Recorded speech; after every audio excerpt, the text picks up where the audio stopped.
የቅንድብ ጸጉር ለምን አያድግም? ይሄንን የፈለገ ፊዚሻን አይመልሳትም። እንደው ጀግና እለዋለሁ፣ ጭራዬን እሸልመዋለሁ ይምጣና ማለት ነው። እውነት እስኪ ካለ ማለት ነው። እስኪ ካለ እንደው የቅንድብ ጸጉር ለምን የማያድገው? ጸጉር ይመገባል አይመገብም? ምን ለሚመገቡ? ደም ይመገባል። ታዲያ ከተመገበ ይሄኛው አንሶት ነው ምግብ፣ ይሄኛው ያድጋል። ይሄ ለምን የማያድገው እኮ?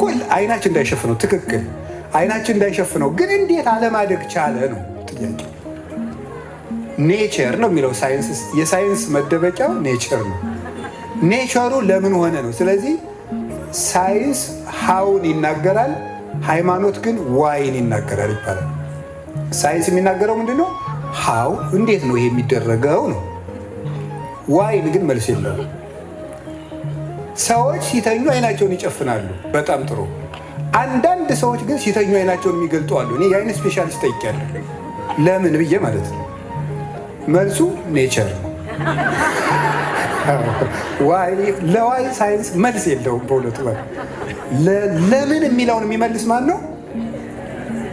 ሃይማኖት ነው፣ እግዚአብሔር ነው የሚመልሰው።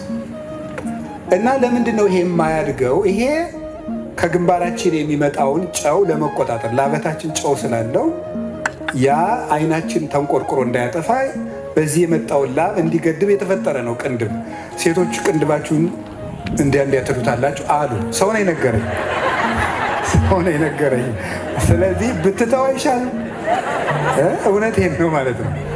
እግዚአብሔር እንደዚህ ብሎ እንደዚህ አድርጎ አስቦ ቢፈጥራችሁ እናንተ ቅንድብ አያሳየኝ እንዲሁ ምን ሆናችሁ ነው? እንዲሁ ማምላክን ከልቤ ነው። እንዲሁ ይህ ነውር ነው። እውነቴን ነው። ተው። እግዚአብሔር የሰጣችሁን ነገር እየቀነሳችሁ እናንተን ደግሞ እግዚአብሔር ይቀንሳችኋል። ጥሩ አይደለም። እውነቴን ነው። አክብራችሁ የሰጣችሁን ተፈጥሮ የማያድግበት ምክንያት አይናችን እንዲየወረደ እንዳያጠፋው ነው። ቅዱስ ዮሐንስ አፈወርቅ ነው የተረጎመውን ያደለው። የቤተክርስቲያን ሊቅ ነው።